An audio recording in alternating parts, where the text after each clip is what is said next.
केज तालुक्यातील येवता येथे श्रीरामनवमीच्या औचित्य साधून बालाजी मंदिरात राम जन्मोत्सव सोहळा अत्यंत उत्साहात आणि भक्तिमय वातावरणात साजरा करण्यात आला.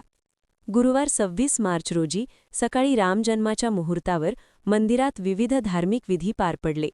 यावेळी प्रभू श्रीरामांच्या जयघोषाने संपूर्ण परिसर दुमदुमून गेला.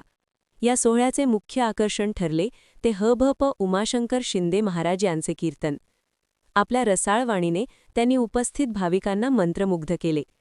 कीर्तनातून त्यांनी प्रभू रामचंद्रांच्या जीवनातील आदर्श, पितृभक्ती आणि सत्यनिष्ठा यावर प्रकाश टाकत रामाचे चरित्र हे केवळ वाचण्यासाठी नसून ते जगण्यासाठी आहे असा मोलाचा संदेश दिला.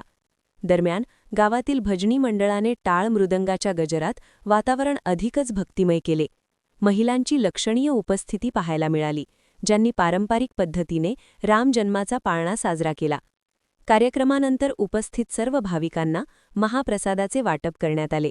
या सोहळ्यामुळे येवता गावात भक्ती आणि उत्साहाचे वातावरण निर्माण झाले असून ग्रामस्थांच्या उत्स्फूर्त सहभागामुळे कार्यक्रम यशस्वीरित्या पार पडल्याचे